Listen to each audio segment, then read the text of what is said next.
में आपका स्वागत है। हमारे साथ हैं बातचीत करने के लिए हमारी खास मेहमान मीनाक्षी शर्मा जी, जो कि वार्ड नंबर 14 ई से हैं और वो सादरा जिला अध्यक्ष महिला विंग की प्रभारी तुलोकपुरी विधानसभा से भी हैं। पूर्व निगम प्रत्याशी रही हैं लक्ष्मीनगर वार्ड से। मैम आपका स्वागत है। आपने अपने राजनीतिक जीवन की शुरुआत कब की, कैसे की, किससे प्रेरणा लेकर की मैम? देखिए, जैसे कि मैं आम आदमी पार्टी में हूँ और जैसे पार्टी के नाम से ही पता चलता है कि आम लोगों की पार्टी है।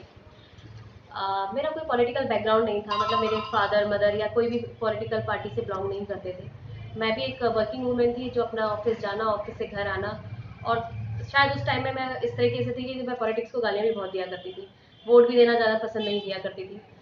लेकिन अन्ना आंदोलन हुआ, अन्ना आंदोलन से हम जब जुड़े तो मैं अरविंद जी से बहुत प्रभावित हुई।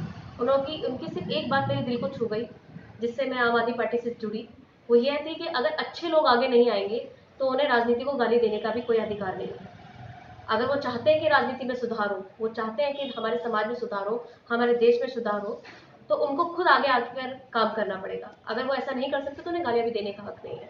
सिर्फ इसी बात से प्रभावित होकर मैंने आम आदमी पार्टी ज्वाइन करी और उसके बाद पार्टी ने के साथ मैंने एज ए कार्यकर्ता काम करना शुरू किया और फिर मुझे पार्टी ने मौका भी दिया एक चुनाव लड़ने का। वार्ड 13 से मैंने चुनाव भी लड़ा और एक कार्यकर्ता की तरह आज भी मैं काम कर रही हूँ अपनी पार्टी के लिए और मुझे गर्व है कि मैं आम आदमी पार्टी की कार्यकर्ता हूँ। क्या कारण रहा मैम जो आप इलेक्शन हार गए थे निगम का? ये जो क्या देखिए, वो तो मानते हैं? बहुत सारे समीकरण थे, उसका जी। तो क्या किया सकता है। जनता है, जनता जनार्दन है, वो जो फैसला देती है वो बहुत ही सही फैसला देती है और वो सराखों पर होना चाहिए। तो देखिए जो जैसा कि आपके बारे में पता चला है कि आप काफ़ी सामाजिक सरोकार में रहती हैं, लोगों के बीच में रहती हैं। कोरोना काल में भी आपने कुछ लोगों की हेल्प की थी। किस तरीके से आपने हेल्प की थी, वो थोड़ा दर्शकों को बताइए। देखिए, मुझे क्योंकि समाज सेवा मुझे बहुत पसंद है और एक दिल को तसल्ली मिलती है जब मैं किसी की कोई हेल्प कर पाती हूँ, तो मुझे दिल से बहुत अच्छा लगता है कि मैं ऊपर वाले से भी दुआ करती हूँ कि वो ऊपर वाला मुझे लायक बनाए कि मैं सभी की सहायता कर सकूँ। मेरा अपना एनजीओ है इंसानियत फाउंडेशन, उसमें भी मैं महिलाओं के लिए कार्य करती हूँ। और कोरोना काल तो अभी जो पिछला कोरोना काल गया वो तो बहुत ही दुखद गया है, हद से ज़्यादा दुखद रहा। कितने ज़्यादा लोगों की डेथ हो गई ऑक्सीजन की कमी से और इतना हाहाकार था कि मतलब दिल दहल गया था इस बार तो। लेकिन फिर भी हमने पूरी कोशिश की कि हम जितना कर सकें, जितना लोगों को ऑक्सीजन अवेलेबल करवाने की कोशिश की, जितना हम कर सकते थे। लोगों को हॉस्पिटल्स में एडमिशन करवाने में हेल्प करी, खाना वगैरह, सूखा राशन वगैरह, जितना हो सका हमसे हमने लोगों की हेल्प करी उनकी। देखिए, हमारा फ्यूचर प्लान यही है कि मैं चाहती हूँ कि एमसीडी का आने वाला जो चुनाव है उसमें आम आदमी पार्टी की सरकार बने।